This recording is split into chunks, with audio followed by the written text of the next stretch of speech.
भाई? चुनाव खोपड़ी पे नाच रहल बा। अब चुनाव चिन्ह जूता होई का?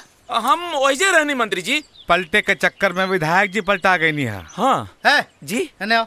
यस सर। अरे साले वहाँ खड़ा होके का बाबा जी का घंटा गाड़त रहला। अरे साला हमके अगर टेंशन में ब्लड प्रेशर हाई हो गए बवासीर हो। तू साले हमरा के नाम मंत्री जी कम से कम वर्दी के तरह वाली लिहाज करी। ई लोग के चक्कर में ई दरोगा दोगला बन गया है। ठीक है कहता रहा। आज हमारा समझ में आया कि कहावत कितना सही बा। जोरू का भाई एक तरफ और सारी खुदाई एक तरफ। सही कहा तानी जी। आइए आप यही की कमी थी। सुपारी दे दे दीदिया। चुप रहा। इतना सुघर सार केहू भाग्यशाली के ही मिलेला। उठी ओने जाके बैठी। अच्छा। ई हमार बबुआ खातिर कुर्सी बा। रउआ खातिर तो प्लास्टिक के कुर्सी बा ताकि बवासीर में तनी कम दर्द होखी। जी देखता रे राज्य चलाए वाला घर चलावे में कितना असमर्थ बा। अब बुझाई जीजा हमरा के थप्पड़ काहे ना मारना है? इनका के चप्पल खाई पड़ी। ढेर ना यहाँ के हमारे जीजा जी। तुम लोग साले सुधर जाओ। कितनी तकलीफ दोगे तुम लोग। मैं क्या करूं भाई? हेलो दिमाग का फालूदा निकल जाए। पाकिस्तान से हैदर अली। हेलो जी। हाँ हाँ जी जी। हाँ हैदर अली साहब वालेकुम प्रणाम। वालेकुम सलाम चौबे जी। कहिए सब खैरियत? जी जनाब हिंदुस्तान प्रगति कर रहा है। चुनाव नजदीक है। अब अगर जनता की सहानुभूति मिल जाती तो चुनाव तो हम ऐसे ही जीत जाते। सहानुभूति ठीक है चलिए कर ही देते हैं हंगामा। दिन और तारीख आपका और काम हमारा। अरे जनाब शुक्रिया। तो लीजिए लगे हाथ। दाऊद हसन साहब से बात कर लीजिए। हाँ दीजिए दीजिए। वालेकुम प्रणाम हुजूर। 14 अगस्त का जवाब होगा 20 दिसंबर। हाँ खुदा हाफिज।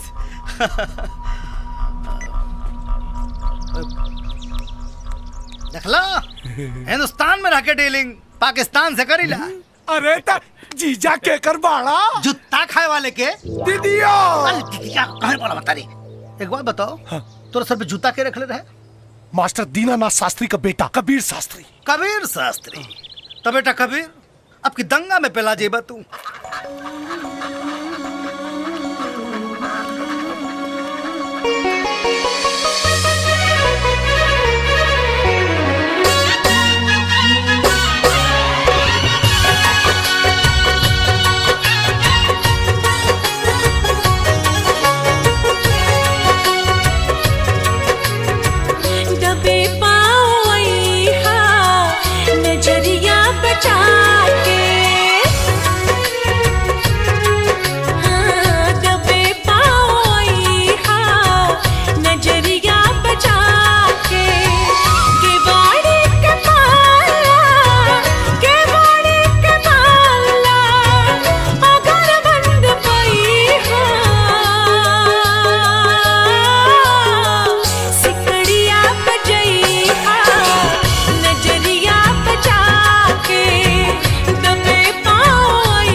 कहा बात बात तिवारी जी?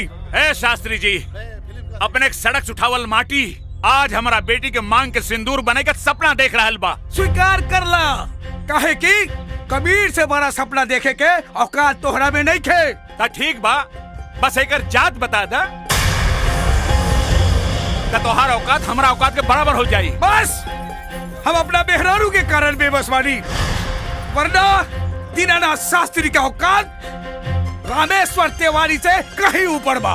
ए शास्त्री जी, जे मरा जिंदगी भर अपना पत्नी के सामने बेबस रहे, ओकर पोसल लइका हमारा बेटी के हाथ ना पकड़ सकेला। अरे लइका के मजबूती के पता ओकरी माँ के कोख और बाप के मूछ के नोक से होला। हाँ तो नजर उठा के देख ली ओकरा महतारी के कोख और ओकरा बाप के मूछ के नोक के। अगर मान मर्यादा के ख्याल न रहित ना तो राहुल बेटी के कब के अपन महतारी के पतो बना के रख देले रही। गायत्री भाभी, खबरदार खबरदार, अगर हमरा बेटा के अनाथ कहानी तो जुबान खींच ले।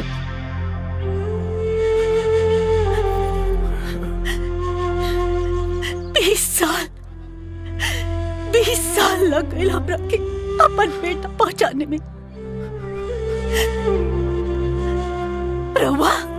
रवा तो 7 जन्म में भी ना पहचान पाई।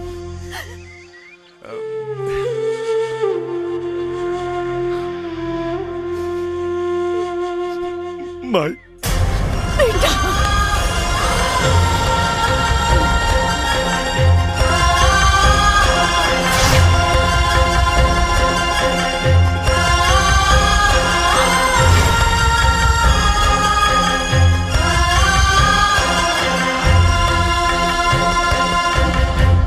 यह एहसान के कर्जदार हमरा और जिंदगी बना है। कहे कि एक बेटा से ओकरा माई के मिलवा देली, जाके अपन बेटी के जीवन संभाले। एगो बाप के वादा बा, हमार बेटा रउआ रास्ता में कबो ना आई।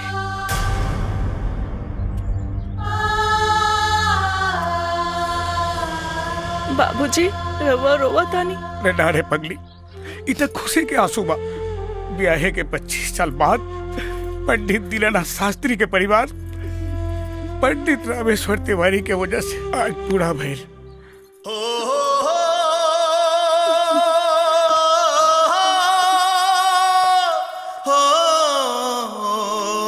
कबीर, कोमल जा जा, तू भीतर जा।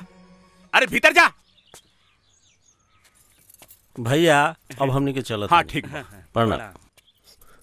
प्रणाम चाचा। पंडित जी के फैसला बदल गई का? हाँ, बदलल फैसला ही बतावे खातिर आइल बनी। तब फिर एगो हमार बात सुन ला, हम कोमल के बियाह तय कर देले बानी। एगो पिता से बढ़ के बेटी की क्यों प्यार करिए नहीं कह सकत। हम अनाथ प्यार के मतलब का समझी। अपने के बेटी हमरा के प्यार के मतलब समझा दे। अब देवता मंदिर में रहे या घर में, का फर्क पड़ा था। वो हमरा के हमरा माई से मिलवा देली। अगर हम उनका के अब उनके पिता से ना मिलवा पाई तब बहुत बड़ गलती हो जाए। कहीं तोहार यकीन तोहरा प्यार के झूठ ना बदल दे। प्यार के दूसर नाम विश्वास होला चाचा, और हमनी के प्यार के बुनियाद तन पे ना मन पे टिकल बा। कसम कोमल और कबीर के प्यार के।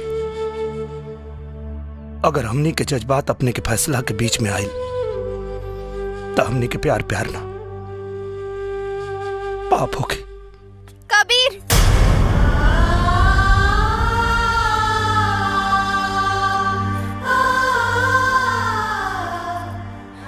औरत के भाग्य के फैसला हमेशा मर्द ही करेला। एक बात के विश्वास रखी है, जिया जी हमरा साथे भाऊजी के खोजल और तोहर त्याग रिपोर्टर जाए, लेकिन मरला के बाद हमार तन और मन पर अधिकार सिर्फ हमार रही। और हमरा साथे ई गांव के एगो निकम्मा जाहिल अनाथ कबीर के याद जाए।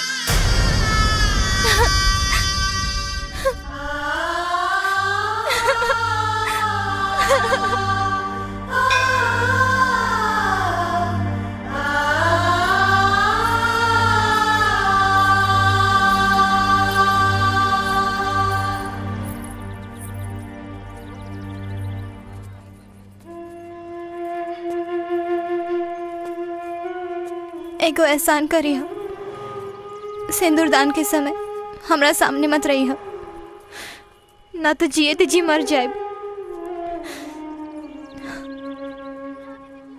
नया जीवन के शुरुआत करे जा रहा बड़ो, तो के हमार उम्र लग जाए। मरे से पहले तो तोहरा दुल्हन की जरूर देखब, हमरा से सुंदर बाड़ी की कम, काहे कि ई दुल्हन के जोड़ा तोहरा सम्मान खातिर पहनले बानी।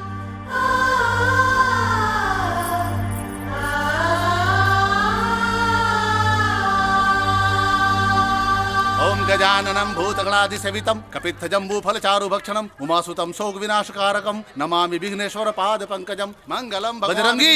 घीव कहाँ बा? मंगलम पुंडरीका। का भेल पंडित जी? ठीक बा, अभी ले आवा तनी। हाँ तनी जल्दी ले आई हो, ना तो मुहूर्त का टाइम बीत जाई। ओम शांताकारं भुजगशयनं पद्मनाभं सुरेशं स्वाधारं जगन्सदृशं मेघवर्णं शुभांगं लक्ष्मीकान्तं कमलनयनं योगिनिजानगम्यं वन्दे विष्णु भवभर सर्वलोकैकनाथं। ओम श्री अग्ने नमः। अरे हाँ देखो तो होने कहा रे, चल चल। सर्व मंगल मांगल्ये शिवे सर्वार्थ साधिके शरण्ये त्र्यंबके गौरी नारायणी नमोस्तुते। ओम आपदामपहर्तारं दातारं वक्रतुंड महाकाय सूर्यकोटि समप्रभ अहं करिष्यामि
जवन पूर बाप के जवान बेटा होके ना, ओकरा के कब्बो कमजोर समझे के गलती मत करी है।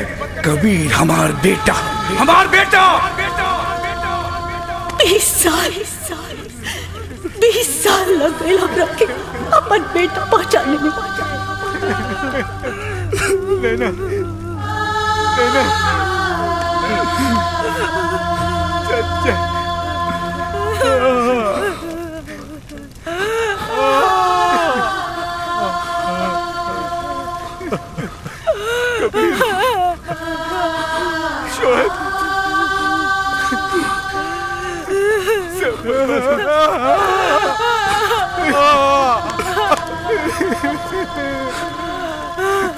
हमने से रब ना रूठे, ई साथ नहीं छूटे, कबो टूटे नहीं डोर से पतंगवा हो। हम होई पिया जी के पतरी तिरियावा, पियावा हमार पतरेंगवा हो। पियावा हमार पतरेंगवा हो।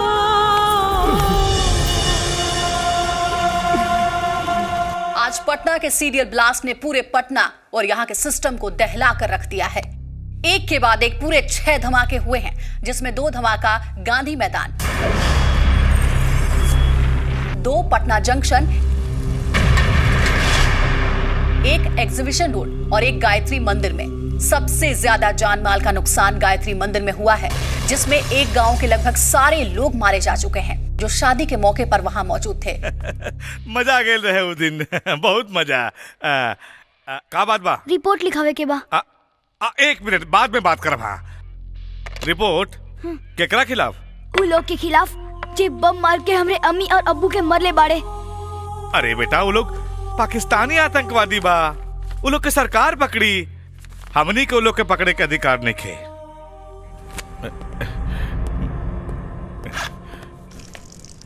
अरे ये क्या करता रे? हाँ? अरे साहब देखिए मुंह तता। ई का कैले? हमार अब्बू कहत रहे जे थाना में थानेदार रह के थानेदारी ना करे, उ थाना ना पिसाब खाना होला। साले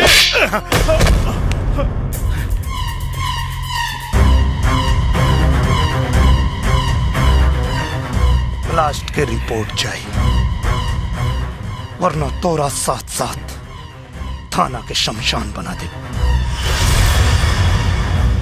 बाप का राधे जी, हाँ? गरजे वाला बादल का वो बरसल बा। अब मरे वाला आदमी के अगर श्रद्धांजलि ना दिल गई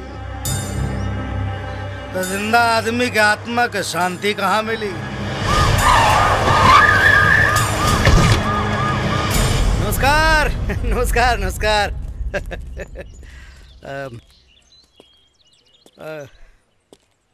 नाराजगी जाहिर बा, हम बूझ रहल बानी, बाकी मुआवजा के रकम बहुत जल्द पहुंचावे के हम कोशिश कर रहल बानी।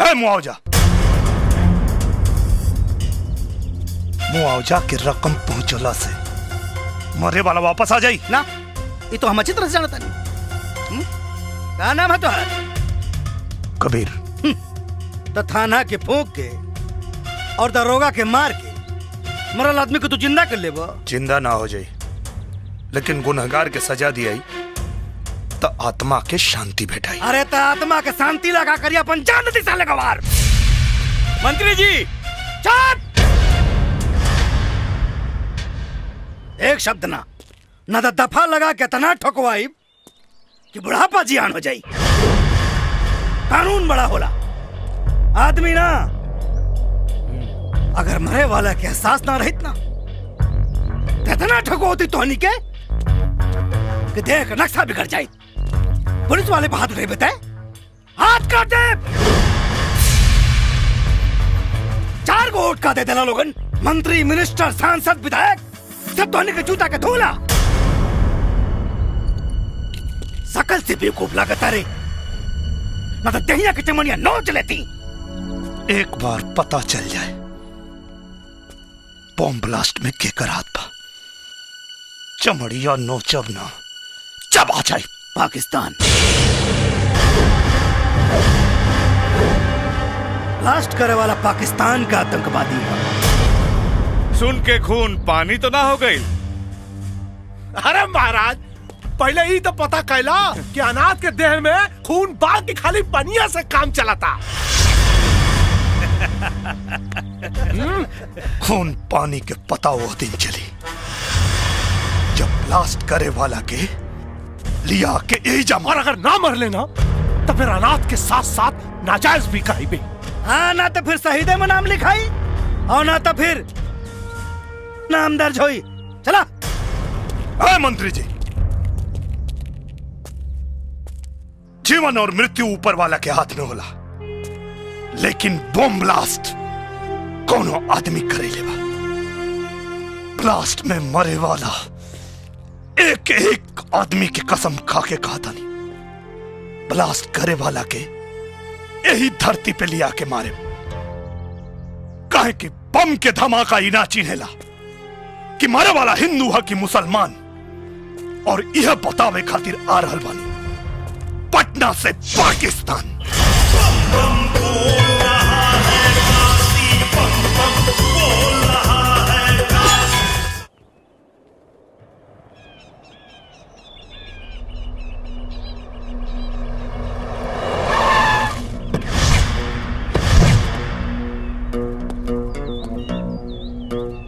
इस बदतमीजी पर एक दूतो। रिपोर्ट लिखने के पहले गोली मार देंगे।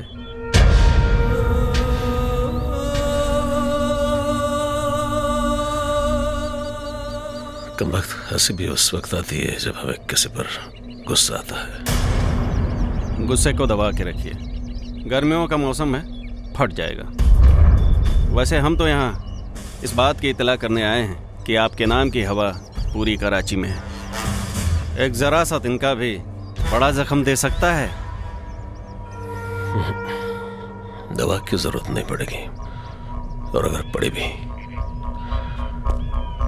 तो आपके बदन से निकालेंगे।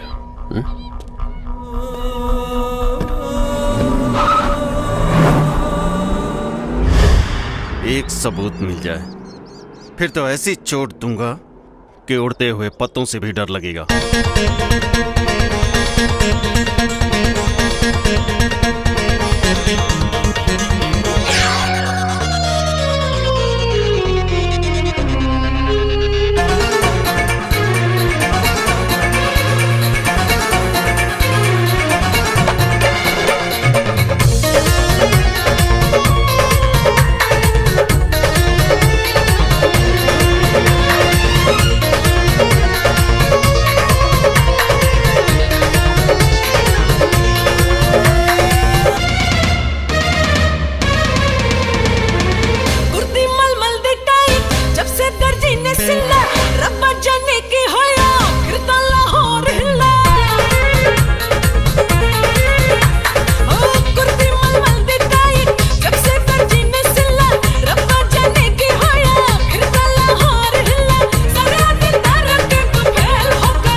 आइए दाऊद हसन साहब, इस्तकबाल करते हैं आपका।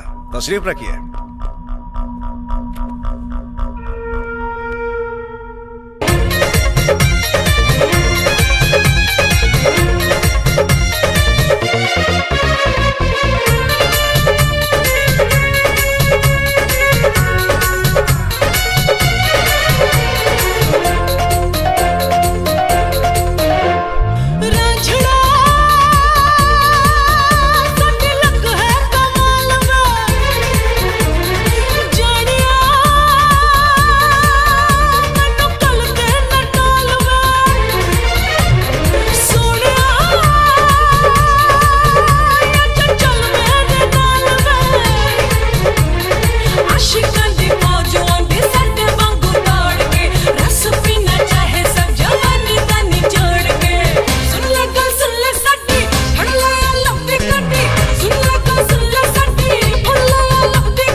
कबीर चाचा, हम चलब तोरा संगे पाकिस्तान। और कहीं तोहरा चलला से तोहर कबीर चाचा कमजोर पड़ गए तब? कमजोर ना पड़ी देव चाचा, काहे कि अगर बचपन में माँ बाप की साया सर से उठ जाए तो लड़का बचपने में जवान हो जाला।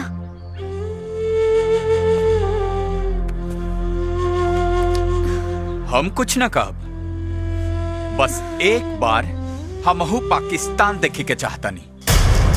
ना साला, यह तो देखे के बाद कि खैरात में दिहल जमीन के माटी के ताकत हमनी के माटी से ज्यादा ताकतवर कैसे हो गई। ठीक बा। मंत्री जी बतौले रानी तोहनी के बारे में, ये पासपोर्ट बनवा के कहवा जाए के बा? पाकिस्तान। अच्छा, वो नौकरी करे खातिर जैसे लोग दुबई वगैरह जाने वैसे ही ना? ना, पाकिस्तान के बम से उड़ावे। बम से उड़ाई बा? अच्छा, तो तू लोगन कैसे बम मरबा? ऐसे बम के चोट पर त चिल्लैले, बंदूक के नोक पर निकल जेबे। 10 दिन से घुमावता रे, क्या समझता रे? का लगा था तोरा के पासपोर्ट ना बने बे तो हमनी के पाकिस्तान ना जाए के वैसे जाए के जैसे ओकनी क्या बोले सन। हाँ, हमरा पता बा आज के समय में काम गांधीगिरी से ना दादागिरी से होला। चल कपड़ा निकाल। रेप करवा का? खोल, यो निकाल। दूरबीन। ना ना ना ना ना ना ना ना। हमनी के खिलाफ कार्रवाई कैले तो तोर फोटो टीवी अखबार में इतना छपी कि लोग सलमान खान से ज्यादा तोरा के याद रखे। पाकिस्तान तो हमनी के जाएगे और वहां जाए से तोरा मंत्री के बाप भी ना रोक पाई। अब तू सोच, पासपोर्ट बनावे के बा कि ना? साहेब, ये कपड़ा क्या उतरला सर? हमार तो खाली कपड़ा उतरला सा, पाकिस्तान के तो चड्डियों उतार ली। बिना वीजा पासपोर्ट के चले के? अरे यार, बिना वीजा पासपोर्ट के जाइबा तो हमनी में और ओकरी में अंतर का रही? कबीर, अरे जनक, एगो बात कहे के चाहता नहीं का? शायद वो बात के वजह से वो एहसान के बदला चुका सकी जौन एक नौटंकी वाली के सही रास्ता पे लिया दिलस। बतावा। देखा, 20 तारीख के मंत्री जी के जन्मदिन बा। हम मंत्री जी और विधायक जी के खूब निम्मन से जाने तानी। अगर वो लोग पकड़ा गए ना तो पाकिस्तान का अमेरिका पहुंचा दी लोग। वो कैसे? आदमी शराब, कबाब और सबाब के सामने कैसे नंगा होला?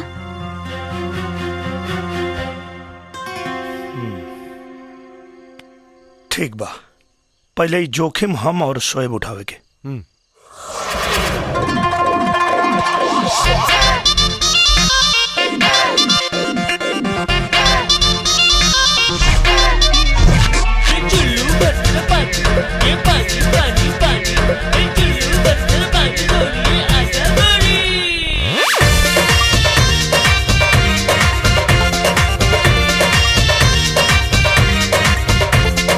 आँख मारे के हूँ हमर खींचे दुपाटा, जे नहीं पावे अंगूर कहे खट्टा।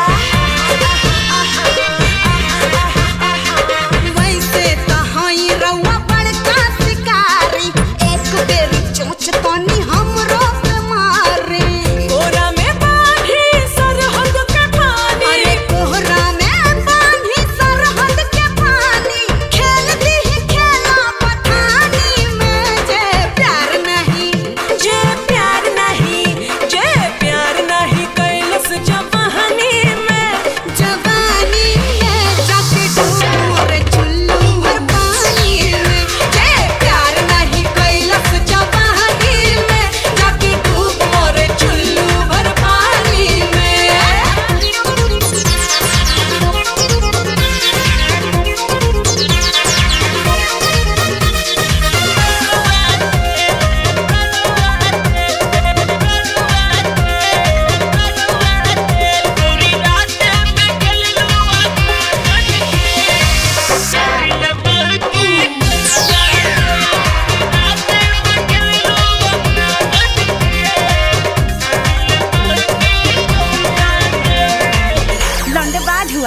हम ना हमार जीजा लौंडा बाजाऊ मैं।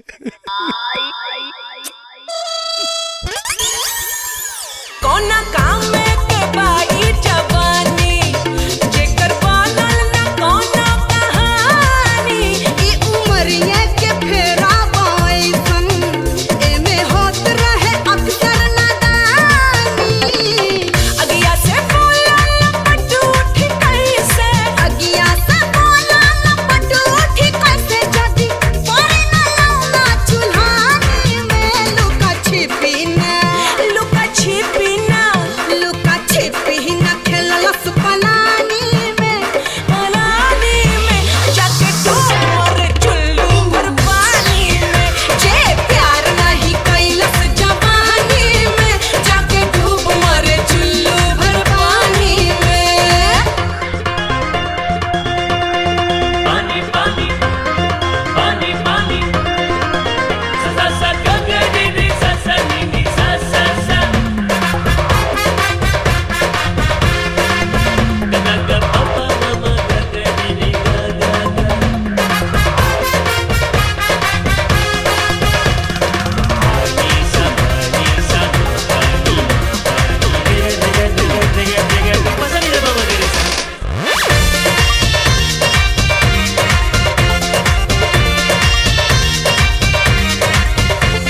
सा चार दिन के चंदनिया एमे आवेला प्यार वाला सीजन आई नाजू के रतिया फिर जल्दी से ले ली डिसीजन। मौका गवाई बात बड़ी पछताईबा मौका गवाई बात बड़ी पछताईबा रह जाइबा गाथा कहानी में जदी प्यार नहीं हाँ हाँ प्यार नहीं जटी प्यार नहीं कैला जवानी में जवानी में तो डूमर चुल्लू भर पानी में लगला हाफे तू इतने चढ़ानी में ता डूब मरे चुल्लू भर पानी में। Okay, baby, come on. Okay.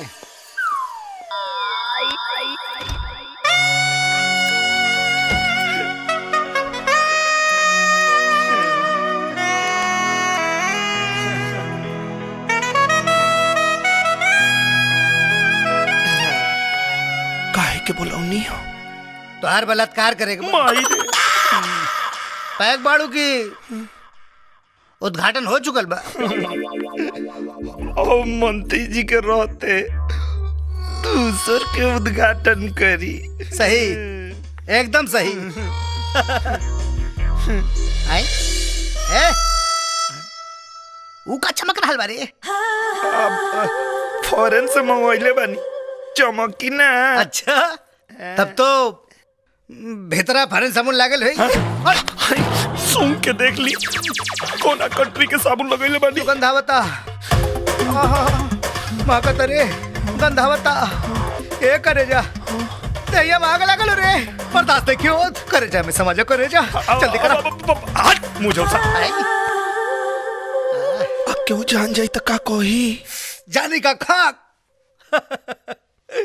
मंत्री बाद में आई लौंडा बाज पहले जब हम पास में खलासी रानी नू तो कोनो खलासी लौंडा के छोड़ने ना रानी। तो यो तो सोची रहो जनता के सेवक होई। सेवक? हाँ। जनता मतलब बेवकूफ, एक नंबर का गधा। जब वोट की जरूरत हो गए तो हाथ जोड़ लेवे के ओकरे बाद पिछवाड़े दुलत्ती मार के भगा देवे। जान फालतू बात करेंगे समय ना, जल्दी से आजा, जल्दी से आजा करे जा सब आजा। अब जल्दी से चलो। विधायक जी के पता चली तो विधायक ससुरा हम उस बड़ा लागल होई कत्तो कीर्तन थोड़ा करत होई। अरे जल्दी करो हो ए हमार पावर हाउस। वो ऐसा नहीं, हम तो कभी सोचले भी ना रहनी। अरे तोहरा सोच से भी बहुत ऊपर का चीज बानी। जब हम दारू का दलाली करी ना तो घसियारी न चरवाहिन केहू के ना छोड़नी। 3 बेर रेप के केस में भीतर जाके बाहर आ चुकल बानी। चरित्रहीन नंबर 1 कहा तो लिख के दे दी हो ना। पहले उठक बैठक करी।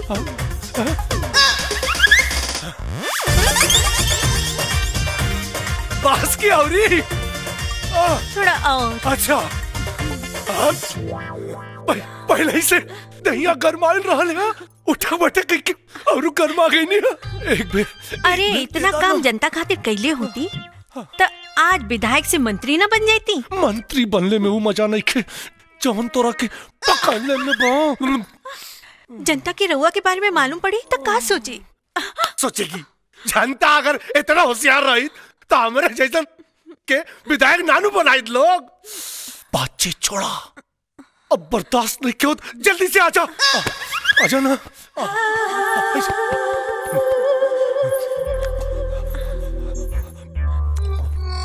हम अगर रउआ लगे आई तो रउआ बीमार हो जाए। कहे हो मलेरिया बाकी फलेरिया? एड्स बा। जीजा ए जीजा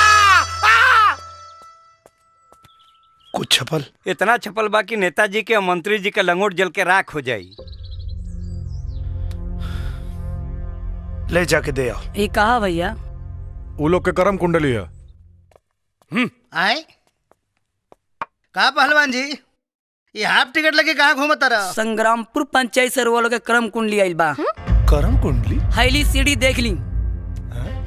कबीर भैया पंचायत में इंतजार करा तरन।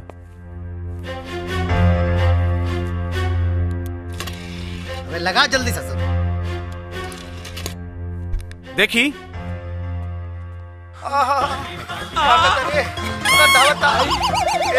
जीजा मतलब बेवकूफ, एक नंबर का गधा। जब वोट की जरूरत है जीजा, अरे तू तो नेता से अभिनेता बन गई। अरे साले जान बंद कर पर पांच तलाक हो जाए। पकड़ने में जनता की रउआ के बारे में मालूम पड़ी तो का सोची? अरे साले बात का सबक अगर इतना होशियार रही। अरे साले माई के पेटवा में कैसे रले साले?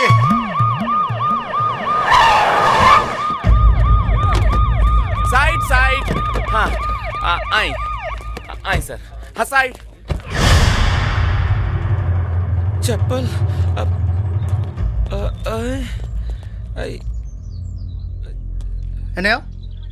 ये सब कहा रे?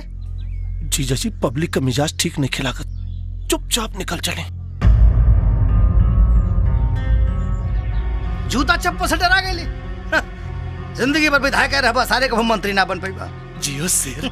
जीजा जी हम रउआ के प्रधानमंत्री बनल देखल चाहता नहीं, और रउआ आगे बढ़ी। हाँ जाए। चुपचाप आगे बढ़ो, जाके बात करा से। का भाई कबीर कहा नौटंकी होता है सब है?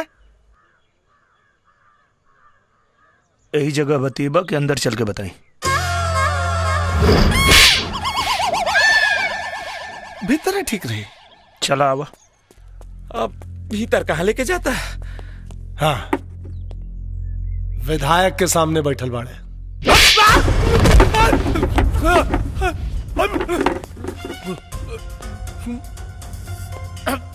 विधायक के सामने ना, नालायक के सामने बैठल बानी,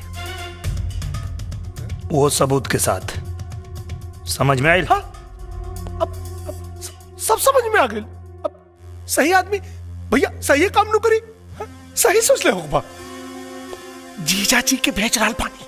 अब भैया जवन काम मंत्री जी कर सकन और मैं विधायक के काव काम हो जाए भैया पक्का। हाँ, आ गई। अभी लम्हा के कड़ुआ तेल ढेर फैलत रहना। कुल है गड़ी 2 मिनट में निकाल देनी है। वो आवाज कैसन आइल है? रजिस्टर गिरला के? अच्छा रजिस्टर। समस्या बढ़ बाओ। हम ठहरनी विधायक, रहुआ मंत्री, 2 मिनट में सुलझा दे। जाए। ओके डोंट वरी।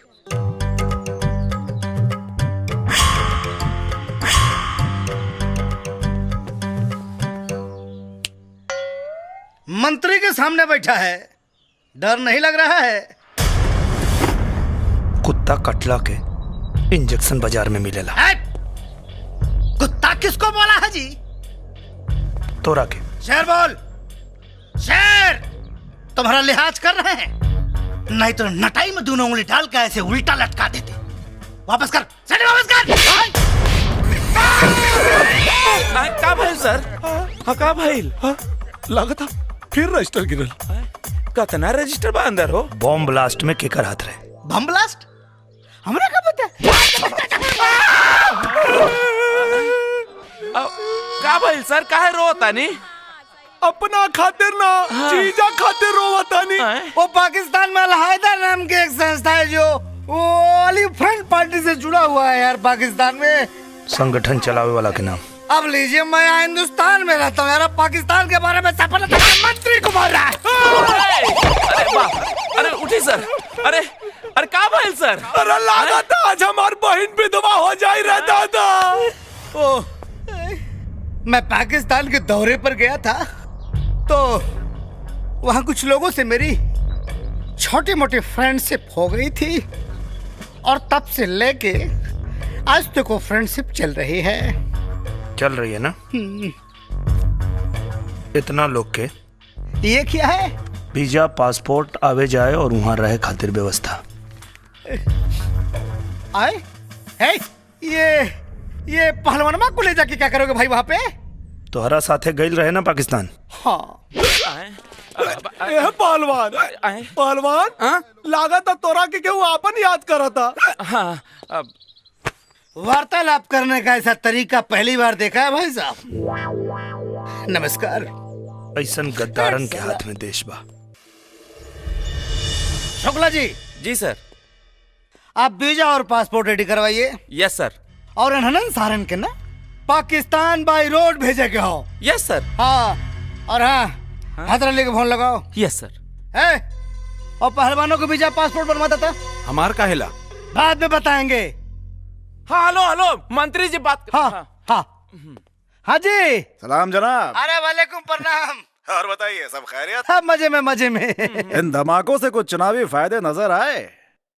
अरे क्यों नहीं? चेहरा देख ली खुद पता चल जाई। हाँ जी जी आप क्यों, फायदे की बात, हमारा फायदा तो हो ही रहा है।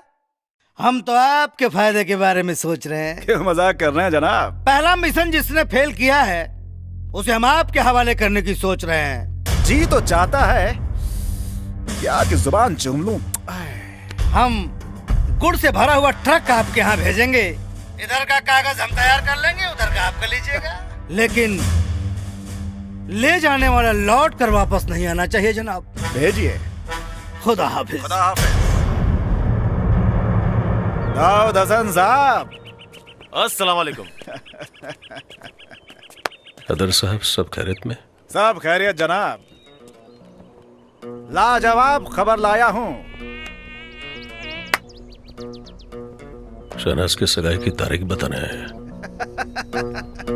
उससे भी उम्दा 14 जुलाई को जिस शख्स ने आपको शिकस्त दी थी उस नामुराद को आपके हवाले करने आया हूँ।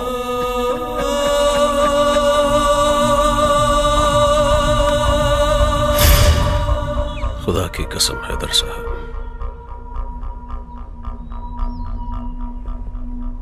उसकी मौत देखने लायक होगी। शुक्ला सर। सारे कागजात, पासपोर्ट, वीजा और पाकिस्तानी करेंसीज कबीर को हैंड ओवर करो। सर हैला ई बा वीजा के कागजात, हई रहल पासपोर्ट, हई रहल कैश। आएगा जरूर लेकिन वापस नहीं जाएगा। पाकिस्तान के दामन को जो दाग लगा है कि पाकिस्तान आतंकवादियों को हिंदुस्तान भेजता है, वो दाग हमेशा के लिए मिटाऊंगा। बल्कि दुनिया को बताऊंगा कि हिंदुस्तान अपने आतंकवादियों को पाकिस्तान भेजता है। का ही सब हो? एकरा में देसी कट्टा, देसी बम यूपी, बिहार, झारखंड के हर जिला से आयल बा और जाके पाकिस्तान के तू लोग दिखा दो। ये हथियार पाकिस्तान के अमेरिका से खरीदे के पड़ी कि ये हमरा हर गांव गांव में बनेला। हिंदुस्तान के तो बातें छोड़ा, खाली यूपी बिहार चढ़ गई लू था दुनिया के नक्शा में पाकिस्तान हमेशा ला खत्म। सब हथियार पे गुड़ चढ़ा हुआ। देखा था नहीं कौन साला पकड़ा था।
अफजल, बदीन में आप उसको रिसीव करेंगे, मीरपुर में आप, और उसके बाद कराची में हम उसको मिलेंगे। मिटा के हस्ती अब दुश्मन की सांस चैन की लेंगे, ईंट का पत्थर से जवाब हम जंग में लड़ कर देंगे। सब्र की सीमा टूट गई अब तोड़ेंगे दुश्मन को, जान रहे या जाए भले ना छोड़ेंगे दुश्मन को। भारत अखंड है, साहस प्रचंड है, वीर जहां के शान से झूले झूला समझ के फांसी। बम बम बोल रहा है काशी, बम बम बोल रहा है काशी, बम बम बोल रहा है काशी। हरा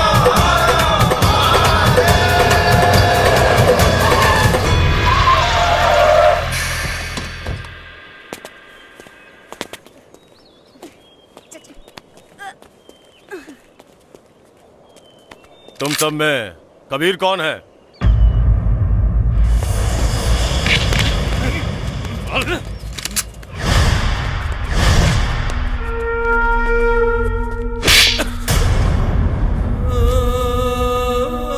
ये कबीर नहीं है, ये कबीर है। ये कबीर है।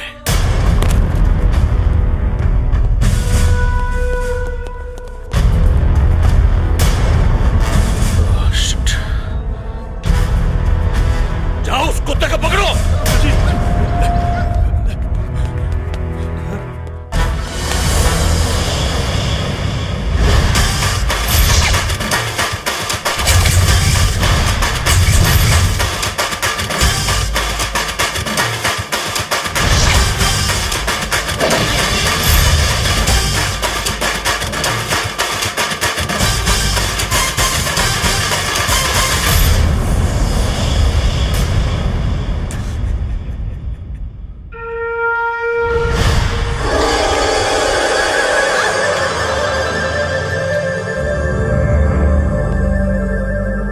जान के सौदागर। अगर मर्द का बच्चा है तो माशुका की हिफाजत करके दिखा।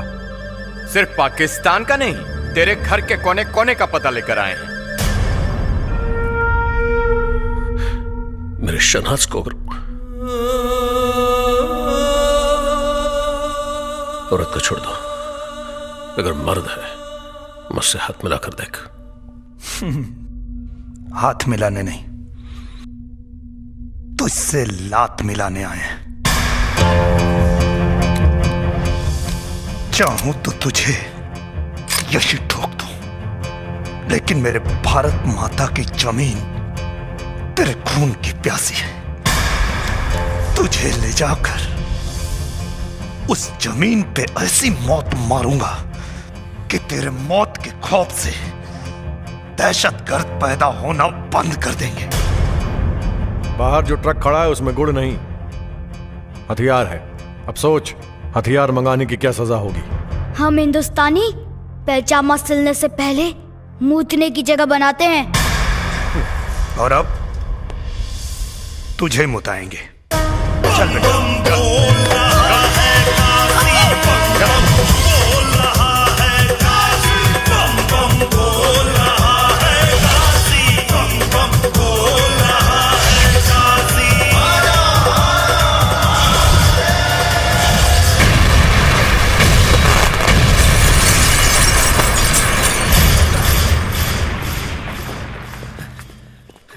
अबे फोन उठा मच्छर जात।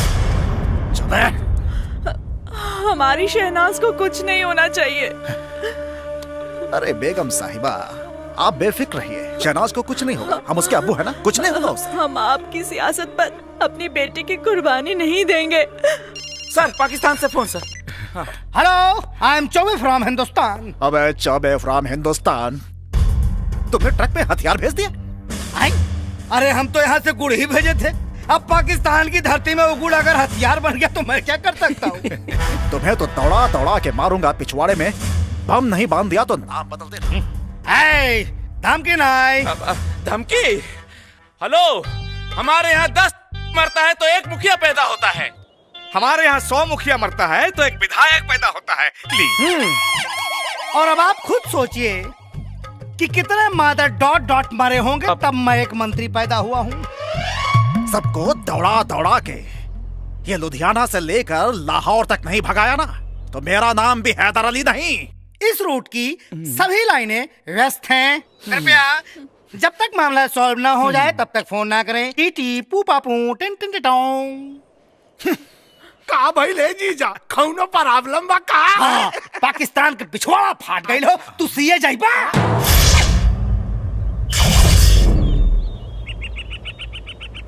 कुछ खइबा?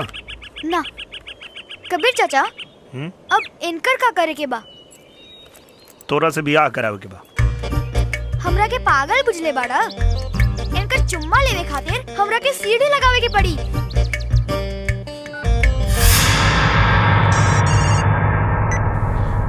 शहनाज, और दहेज में का मिली? शहनाज तुम्हारी आवाज। ये खंडहर। ये कोई मामूली खंडहर नहीं, यहाँ का बहुत ही मशहूर वज्रस्थान का खंडहर है।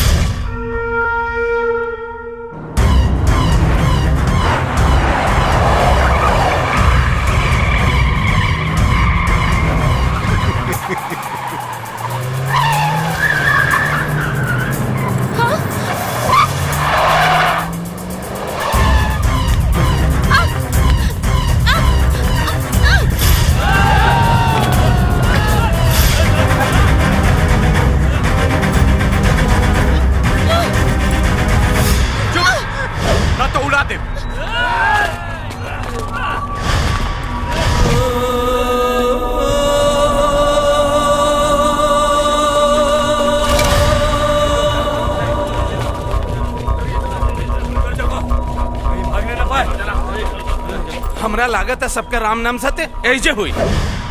ये पाकिस्तान की जमीन, यहाँ पे राम का नहीं अल्लाह का नाम लो, तब शायद वो तुम्हारे गुनाह बख्श दे।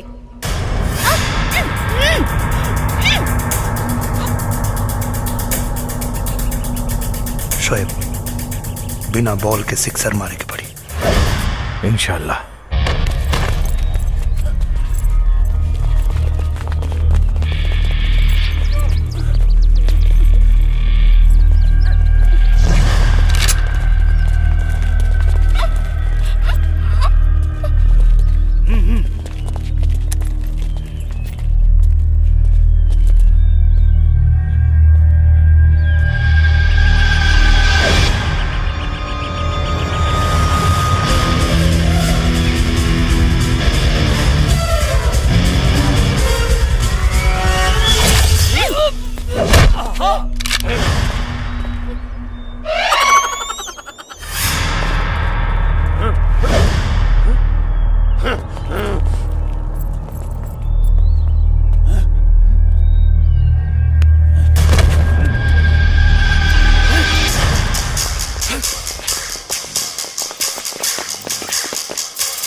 नहीं तो खोपड़ी खोल दूंगा।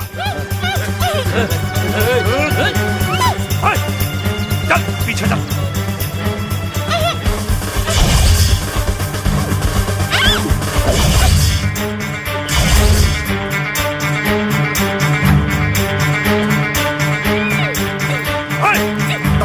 वो देखिए शहनाज वहां।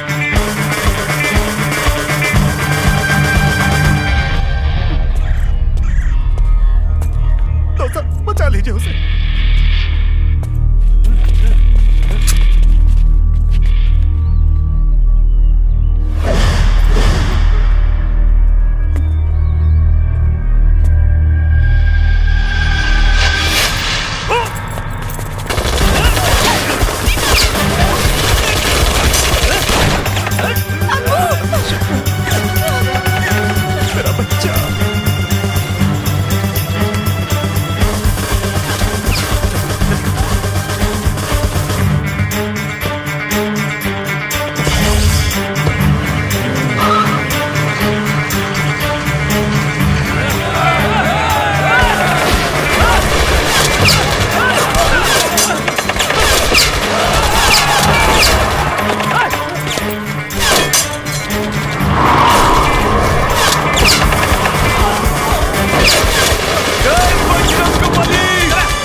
हाथों से उसने आपको छुआ है। ऐसे काटूंगा कि अगले 7 जन्म में पैदा तो जरूर होगा, लेकिन किसी को छूने के लिए उसके पास हाथ नहीं रहेंगे। घर चलिए अब्बू।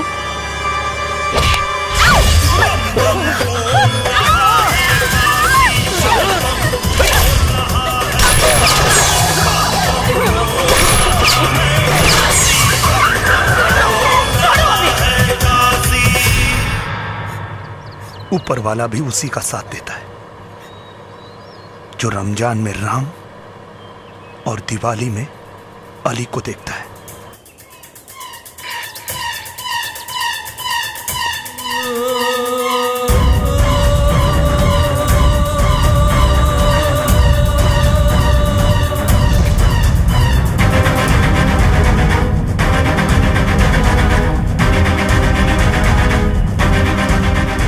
परिपथ कर दिया था।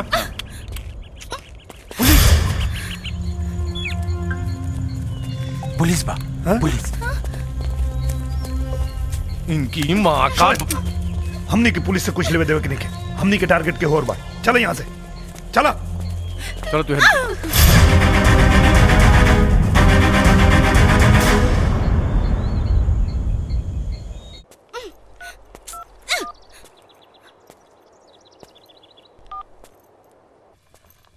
हेलो। हाँ 1 मिनट। हाँ ये दोनों दे दीजिए। हाँ हेलो। अच्छा सुनो, कपड़ा और सामान कुल किना गेल बा। ये बताओ कि हमारा कहाँ पहुँचे के बा? कहाँ पड़ा तू लोग? गुलशन इकबाल टाउन के खंडहर। गुलशन इकबाल टाउन कहाँ है? यहाँ से 5 किलोमीटर। 5 किलोमीटर। अच्छा सुनो ना, एजा को दुकानदार बाबू बताओ था कि जैसे 5 किलोमीटर दूर बा, तो हम फटाफट होता नहीं। सुनो तू अपन ख्याल रखिए, पुलिस से सावधान हुई। ठीक बना पहुंचे था। हाँ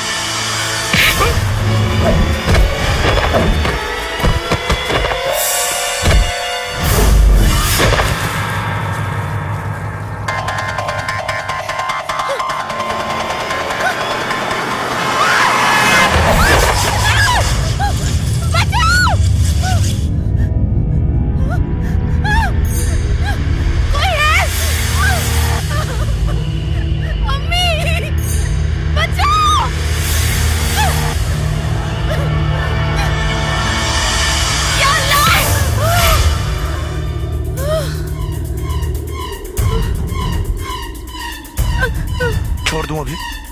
नहीं।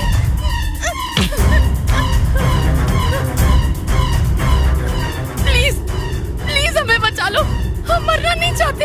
अल्लाह कसम अब हम कोई गलती नहीं करेंगे।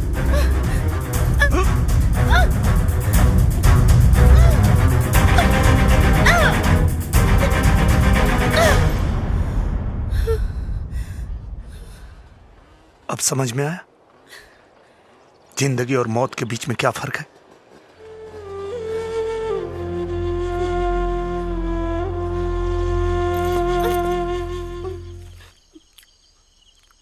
ना ना ना, खाला खाला कुल तो वही खाला। हिंदुस्तान से तो नहीं सेवा खातिर आयल बानी पाकिस्तान हमनी के। दिल कराता दे दिए गोली, ये बोझ के ढोला से मिल जाओ छुट्टी। हाजमे की गोली है आपके पास? हाँ बादी का मेड इन बिहार। एक गोली में पेट साफ और दूसर में आदमी साफ। हुसैन के खाना खिला दे लोग।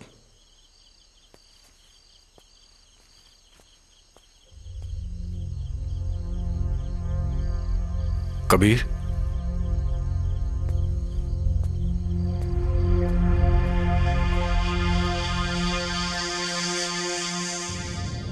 कोमल बुआ जन्मदिन मुबारक।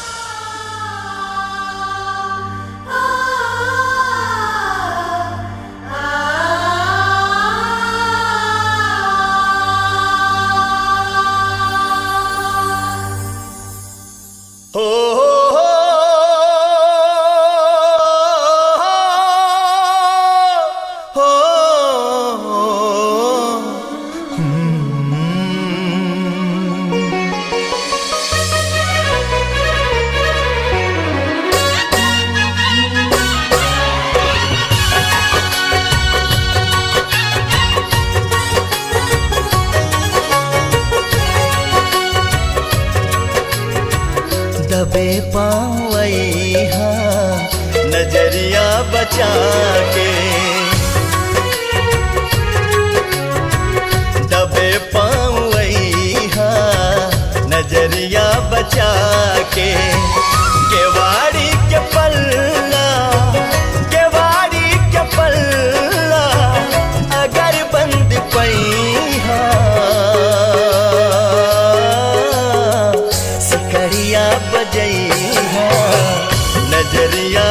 बचा के दबे पावैहा नजरिया बचा के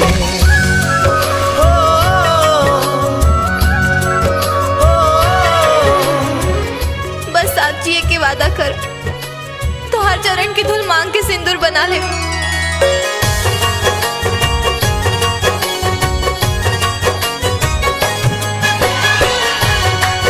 मरे से पहले तोहरा दुल्हन की जरूर देखब, हमरा से सुंदर बाड़ी की कम।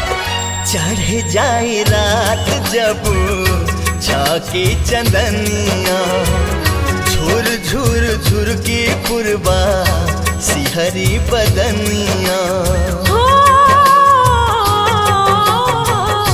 चढ़ जाए रात जब झांकी चंदनिया झुर झुर झुर की पुरबा सिहरी बदनिया करब इंतजार हम करब इंतजार हम अखियां बिछा के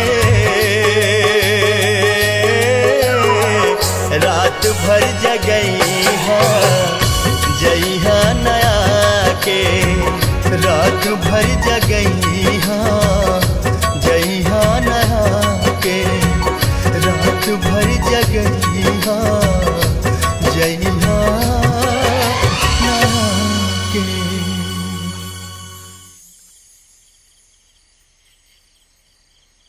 ये कोमल कौन है? गाना गाकर रोने का क्या मतलब है? मतलब ही तो जीवन का मकसद बन गया। बचपन से जवान होते जिसे देखा, अनाथ होकर भी माँ बाप का प्यार और लाल चुनरी में सजी दुल्हन मांग में सिंदूर पड़ने से पहले ही मांस के लोथड़े में बदल गई।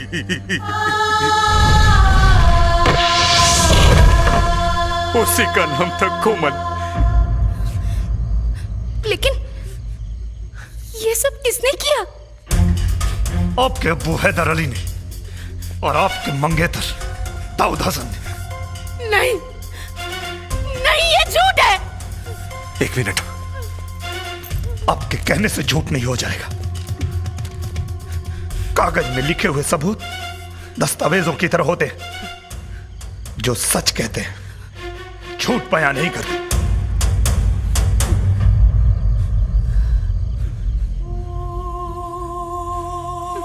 हमारा यकीन कीजिए,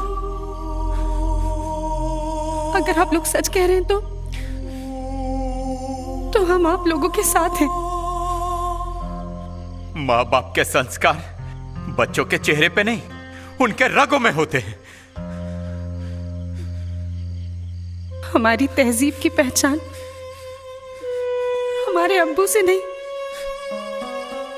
हमारी अम्मी से है। हमारे अब्बू पहले मुसलमान हैं, बाद में इंसान, लेकिन हम सबसे पहले इंसान हैं, उसके बाद मुसलमान हैं। कोई दहशतगर्द हमारा अब्बू तो हो सकता है, लेकिन शौहर नहीं।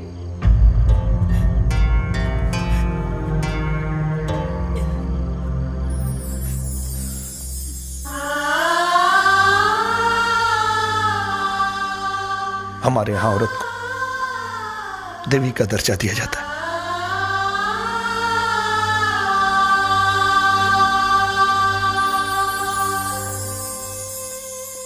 अगर मर गए तो कफन उतार देते ना, अगले जन्म में कर्ज उतार देंगे।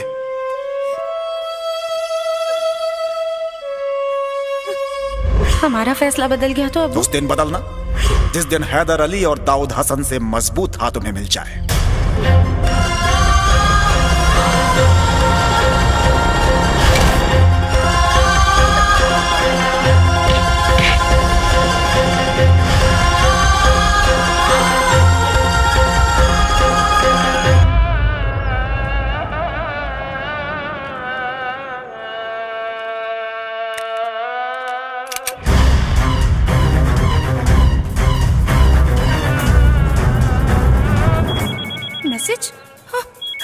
गोलू को हमारी लोकेशन के बारे में पता चल चुका है, वो कभी भी यहाँ पहुँच सकते हैं।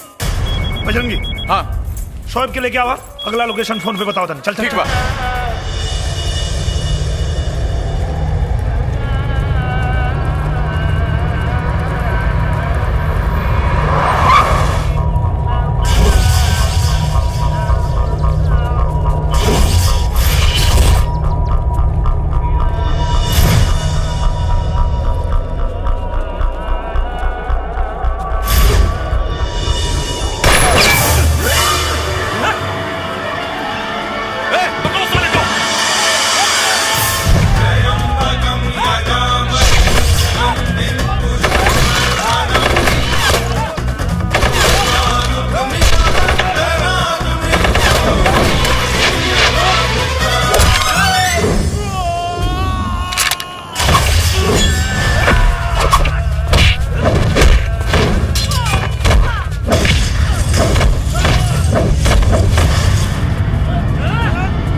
नाम क्या है तेरा? बजरंगी। बजरंग बली का रिश्तेदार है। चल या अली बोल। मेरे लिए या अली और बजरंग बली में कोई फर्क नहीं है, लेकिन गलती से भी मेरे बजरंग बली को बुरा मत बोलना, वरना मारूंगा तो मरने का पता भी नहीं चलेगा। बजरंग बली जय।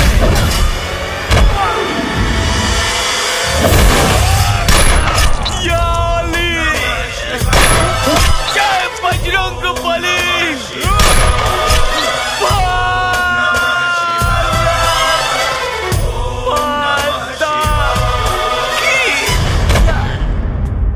ये बाकी के कुत्ते इधर ही होंगे, चलो ढूंढो।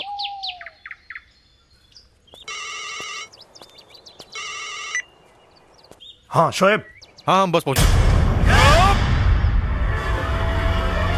हेलो शोएब। हेलो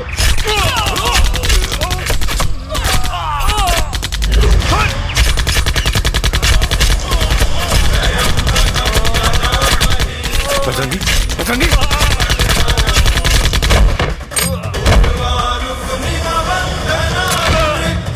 बजरंगी, बजरंगी।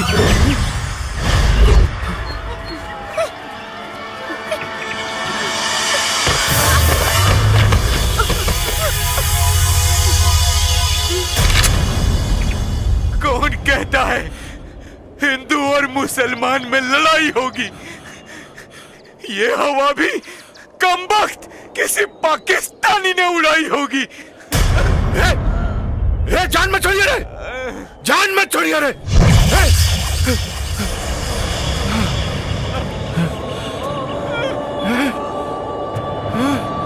हे बजरंगी, हे बजरंगी, बजरंगी उठना रे।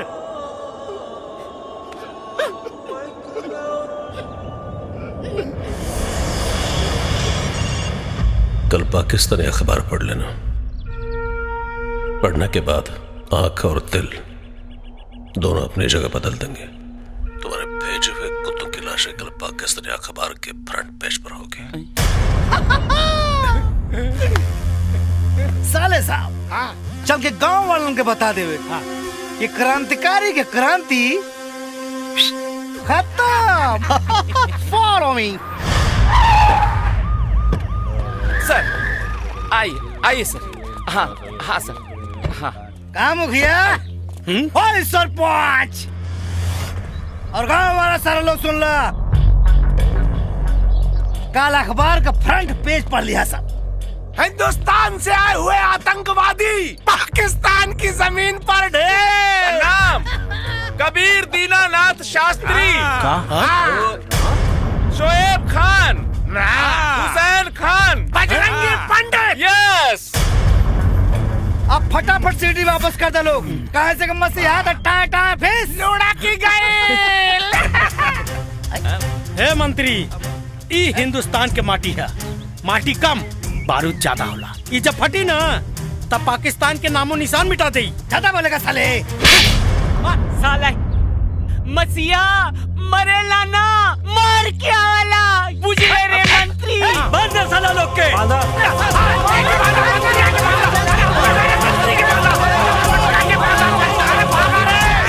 यहाँ के ला जनता की असली ताकत।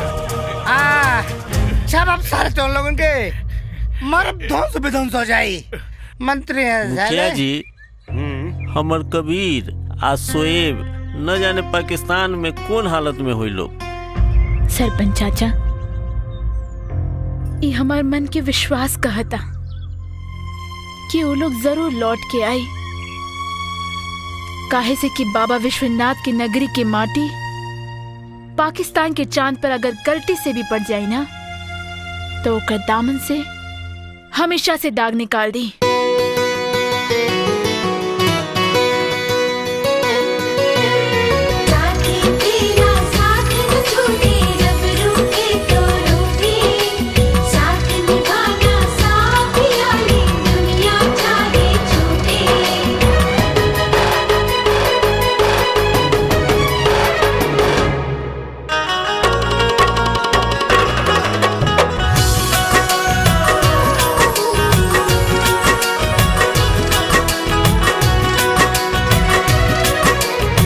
आशिकी ने आशिकी से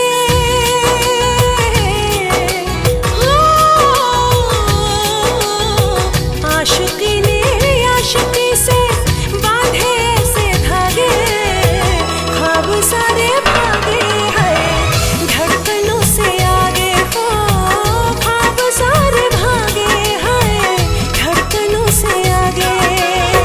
तेरी चाहतों की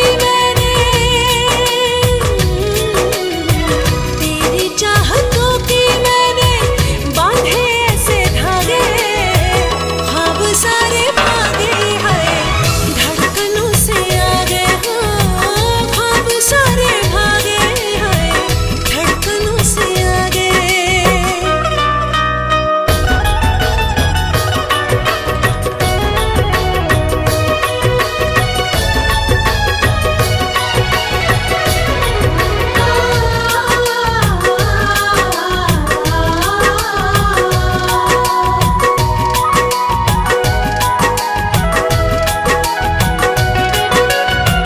बुनू तेरे ख्वाबों में तो बैठी तन्हाई में, देखूं मैं तो रंग तेरे अपनी अंगड़ाई में। हाँ, सोचूं तेरा नाम लिख दूं सांसों की किताबों में, आए सिर्फ तेरी खुशबू होठों के गुलाबों में। नैना मेरे यार तेरे, नैना मेरे यार तेरे संग ऐसे लागे, ख्वाब सारे भागे हैं धड़कनों से आगे, हाँ ख्वाब सारे भागे हैं धड़कनों से आगे।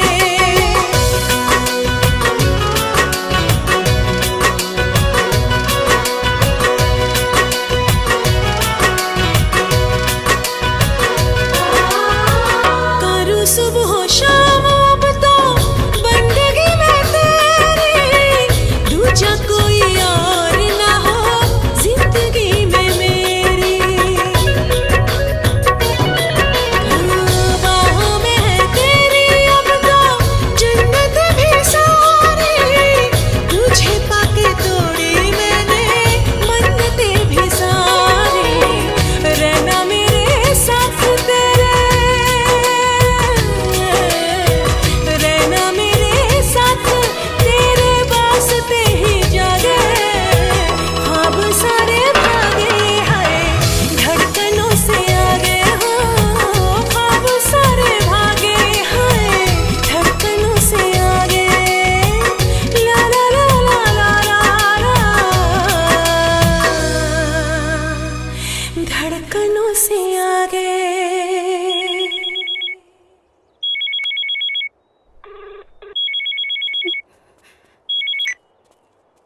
हेलो, उस कुत्ते को फोन दो।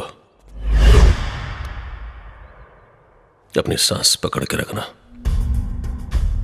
खबर सुनने के बाद जान जिगर से बाहर ना आ जाए। सर पे कफन बांध के चलने वाले जान की नहीं सम्मान की फिक्र करते हैं। कबीर चाचा, तू चिंता मत करिए, हमार चील इतना जरूरी नहीं है जितना एक मरल जरूरी। बदन के किले के पास पहुंच जाना, पता चलेगा कि असली मर्द की पहचान क्या होती है। आ रहा हूं।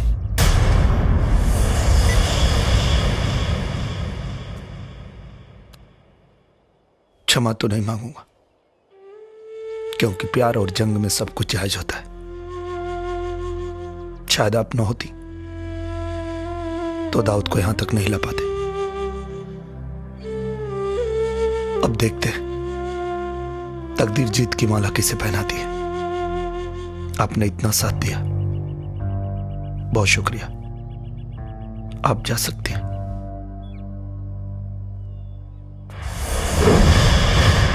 कबीर, बदनसीबी का दाग लेकर जो हाथ अब्बू और दाऊद हसन से भी ज्यादा मजबूत लगा, उसका सहारा भी नहीं मिल पाया। सहारा बनकर भी क्या कर लेंगे जब दुनिया में वही नहीं है जो हमारी दुल्हन को देखना चाहती थी। आगे क्या होगा ये तो हमें नहीं पता, लेकिन अगर उससे मिलने का मौका मिला तो जरूर देखेंगे। वो कितनी खूबसूरत थी कि उसके लिए एक आदमी सरहद पार कर गया। हिंदुस्तानी हाथ है, एक बार पकड़ लिया तो 7 जन्म नहीं छोड़ता है।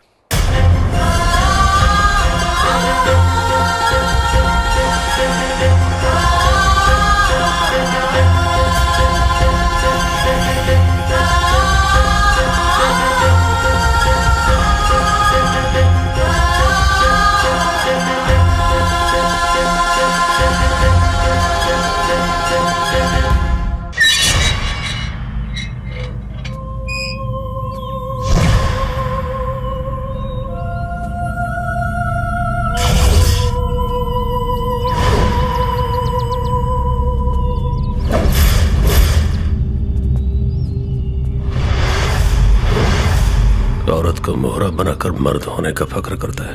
औरत को मर्द मोहरा बनाता है तो बच्चे को मोहरा बनाने वाला ही होता है।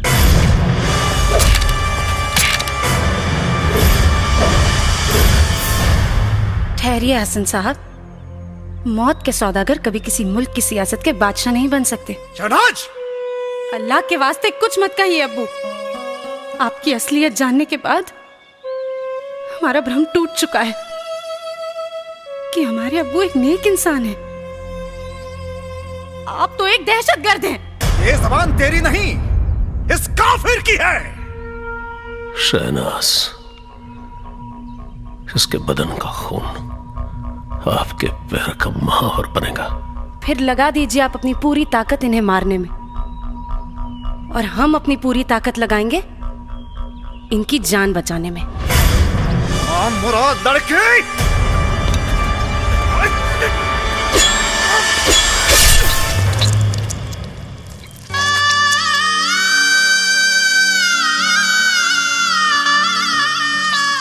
देखा हसन साहब, किसी नेक इंसान का खून कभी पांव का महावर नहीं बल्कि मांग का सिंदूर बनता है। अब दहेज में कफन भी तैयार रखना शहनाज। दहेज में कफन नहीं दाऊद हसन, पूरा पाकिस्तान लेके जाऊंगा।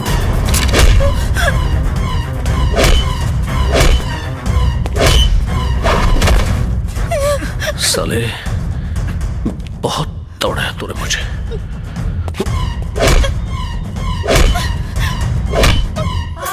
मार दाऊद हसन, और मार। इतने में थक गया तू, अभी तो तुझे और भगाऊंगा। तेरे घर से निकलकर 150 किलोमीटर लाया, अब तेरे मौत की सीमा रेखा 13 किलोमीटर बची है दाऊद हसन, और जितना मार सकता है। रुक जाओ दाऊद हसन, वरना तुम्हारी ये माशुका तुम्हारी तकदीर का फैसला कर देगी। अपने आदमियों से कह दो कि बंदूकें फेंक दे।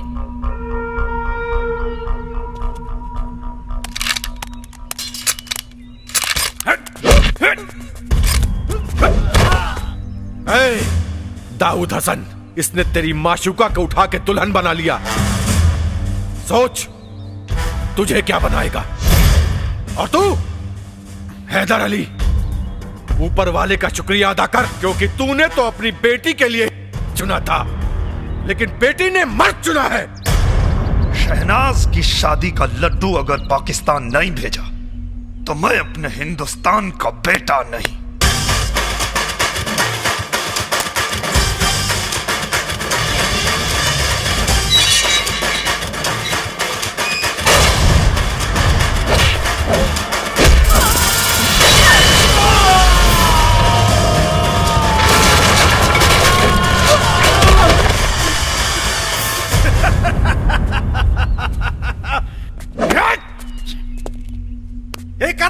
वो काफिर हिंदुस्तानी हमें ये बता गया कि जिसे हमने शेर समझा था मर्द, वो यकीनन गीदड़ है। गीदड़ गीदड़।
पहलवान आज ले नालायक रहल, लेकिन लायक के मौत मरी।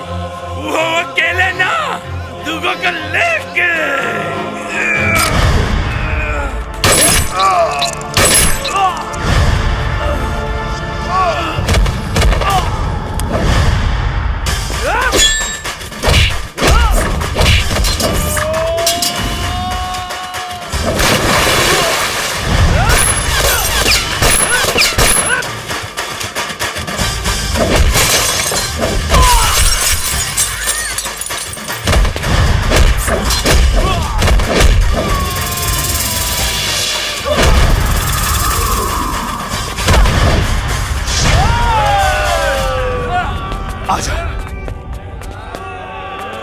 एक हिंदुस्तानी आज तुम सबको दौड़ाएगा, और मुंह दिया पूरा हिंदुस्तान तो तेरा मुल्क बह जाएगा। शंखनाद है।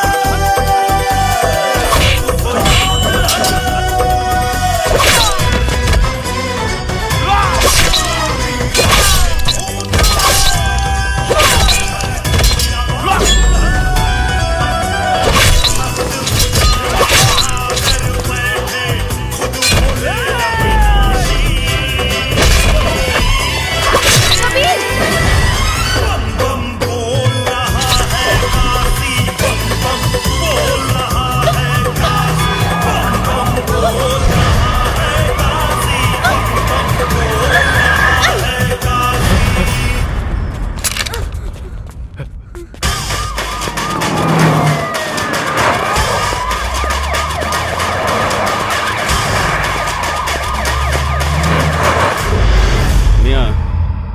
हिंदुस्तान को मेरा एक पैगाम दे देना, जिस मुसलमान का ईमान मुसलसल हो वो गद्दार नहीं होता, वफादार होता है, चाहे वो हिंदुस्तान हो या पाकिस्तान।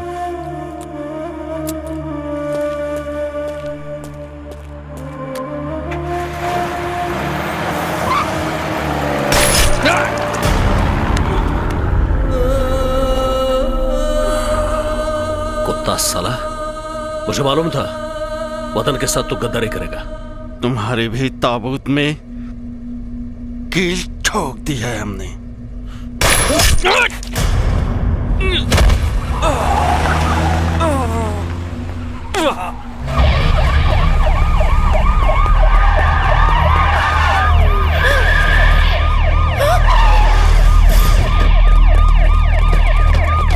फायर कोई नहीं करेगा, हमें इस काफिर को जिंदा पकड़ना है।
अगर मर गए तो कफन उतार दे देना, अगले जन्म में कर्ज उतार देंगे।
भी निकम्मी नहीं है दाऊद हसन। तुम्हारे आने से पहले तुम्हारे गुनाहों की फाइल पाकिस्तान से हिंदुस्तान आ चुकी थी। इस मिट्टी की मजबूती को देख दाऊद हसन, तुझे तेरे घर से निकालकर इस मिट्टी में लाके पटक दिया।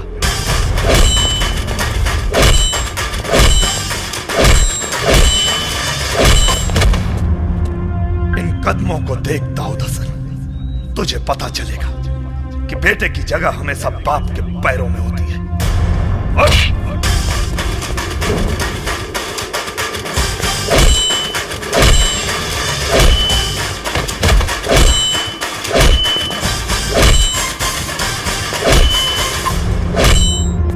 तुझे तो ऐसी मौत मारूंगा कि तेरे आका जन्नत का ख्वाब देखने को हौसला नहीं करेंगे। चुप क्यों वार करते हो साले? जब बर्दाश्त कहे कि अब बर्दाश्त नहीं होता तो कोई हिंदुस्तानी कभी किसी से परास्त नहीं होता।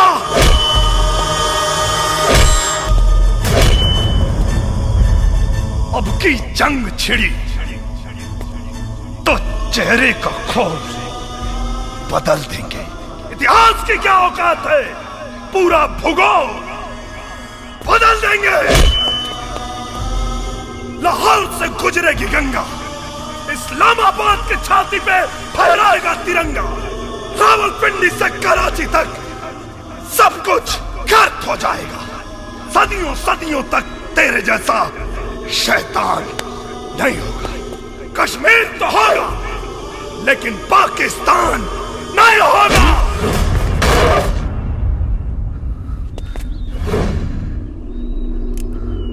हो गया तो सुन, अपने दिमाग को जरा सा जोर डालो। जब तक जिंदा हूं तेरे हिंदुस्तानी सिस्टम की गोदी में बैठकर बिरयानी खाता रहूंगा। दाऊद हसन, हम फिर से ना वो गलती दोहराएंगे और ना ही किसी आतंकवादी को बिरयानी खिलाएंगे।